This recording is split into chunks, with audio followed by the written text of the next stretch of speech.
Hi, Parkway Manor. Welcome back to The Storm by Cynthia Rylant. Today is Monday, April 27th.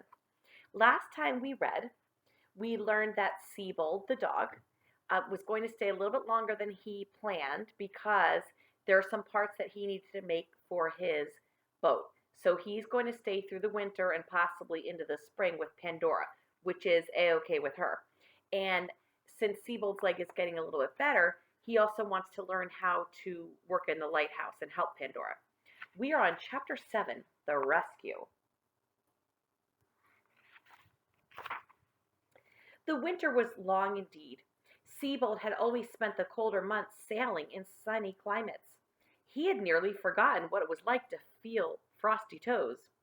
In Pandora's lighthouse from November until March, he was reminded of that cold every single day. In the worst of the cold days, the entire island was covered with ice. The spray from the sea washed over every piece of ground, every bush, every rock, and it froze solid. Pandora and Siebold did not venture out for weeks at a time. It was just as well, for the storms were furious. Siebold and Pandora were needed day and night at the lamp. They tended the mantle, they shone their beacon of warning across the water. If they saved lives, they did not know whose or when, and if anyone out in the gray waters sent them a prayer of thanks, they wouldn't know it, and they couldn't hear it. Still, when finally the exhausted cat and dog laid their heads down for a brief sleep, they slept well, with contented hearts. Spring was never quite sure when she was going to arrive. One day the sky would be a clear, brilliant blue, and the sun would shine its head on the small white crocuses that bloomed in front of Pandora's door. Then the next day a wind would roar in like a hurricane, and rain would bend all of the new flowers to the ground and set everything a-shiver. Siebold made several false starts to building the gazebo before the sun finally came out and stayed out long enough for him to get some work done. And it was while he was hammering on the gazebo atop of the Daisy Hill that Siebold saw what looked to be a floating crate out upon the water. And above it, it looked like a small flag. Siebold did not know it yet, but something wonderful was about to happen to Pandora's lonely lighthouse. "Pandora!" Siebold cried. "Come and look!" From behind the cottage, Pandora emerged with an armload of firewood. She set the wood by the door and hurried to the top of the hill. "Look," said Siebold. He pointed toward the water where the crate floated. He could see no signs of life. "It is some sort of flag," he told Pandora. "Do you think the crate is empty?" Pandora gazed out across the water, and her face grew very serious. "I have a feeling," she said soberly. "I believe there is life out there." Siebold frowned. "Well, if life is out there," he answered, "it is not at all well.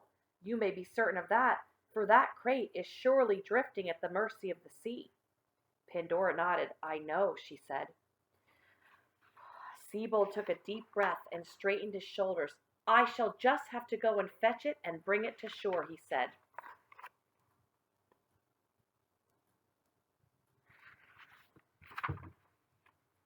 Pandora looked at him. "And how will you do it?" "I think I can manage my boat out that far," said Siebold. "She's torn up, but I think she'll float." "You think?" repeated Pandora. "Well, we can stand here and watch that small flag float away, and goodness knows what tragedy with it," said Siebold. "Or I can make the adventure float." Pandora sighed deeply, but with resolve. "Okay, make her float, but be quick." And Siebold ran toward the shore.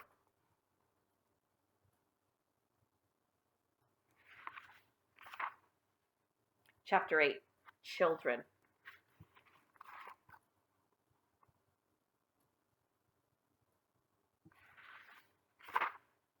It did not take long for the brave dog to get his tattered boat upon the water, or to reach the drifting crate. He was, after all, still a very fine sailor. "Hello!" he called as he steered nearer. He could see that the flag was actually a small red shirt on a stick. "Anyone there?" Silence. Gravely, he pulled his boat alongside, expecting to see the worst. He peered inside. My goodness, he said, for there, peeking back at him, were three very young mice. One, in fact, was a baby. All three were piled close together. Are you injured? Asked Siebold. One of the mice, the boy, opened his mouth to speak, but no sound came out. The girl mouse simply stared, and the baby was asleep. Are you lost? Asked Siebold. The boy mouse and the girl mouse nodded vigorously. Siebold extended his paw. You must come with me, children, he said, for your situation is very bad. Nodding her head in agreement, the girl mouse reached out for his paw, and he lifted her aboard. Then the boy mouse gently handed him the baby.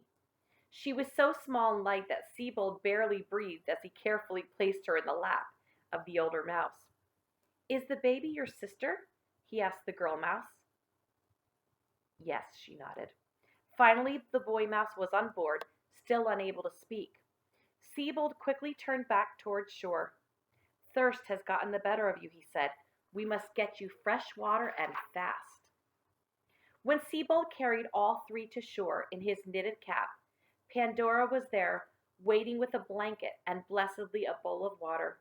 The children drank and drank. The girl mouse made a cup of her hand for the baby.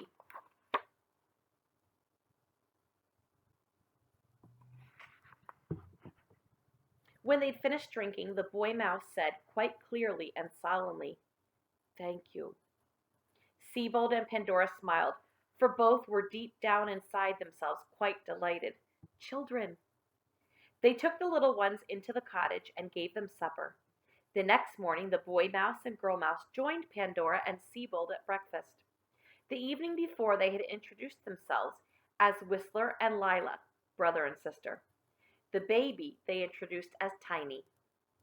Yes, indeed she is, Pandora had replied. No, no, Lila had said. Tiny is her proper name. Well, Pandora had replied with a smile. Perfect. And now in early morning, sitting before a warm breakfast in a warm kitchen, Whistler and Lila, still tired, still hungry, were more than anything worried. Tiny is still sleeping, Lila told Pandora and Siebold. She never sleeps this long. And she hardly stirred all night, said Whistler. She always stirs about and gurgles and bubbles, but she is so quiet. Pandora rose immediately to see. She lifted the sleeping baby from the knitted sock on the chair. This small one has a fever, Pandora said in deep concern. I believe that she is quite ill. Lila gazed at Pandora, and one large tear began to roll down the small mouse's face. Whistler looked at Siebold in distress. Siebold, said Pandora, you will need to look after this baby while I go out into the woods. I must find a special branch of willow, and it may take me some time. Siebold nodded and reached out. Pandora gently laid the infant in his big paw. Keep her cool, said Pandora, but not cold. A nice low breeze from the window may help. And she needs much water. See if she'll drink. Pandora looked kindly at Whistler and Lila. You have done very well caring for this small child. She is ill from weather and sea, not because she did not receive attention or love. Another tear dropped down Lila's face. I shall hurry, Pandora said, taking her woolen shawl as she stepped out the door. And that is the end of chapter 8. We'll continue tomorrow with chapter 9, which is called Family.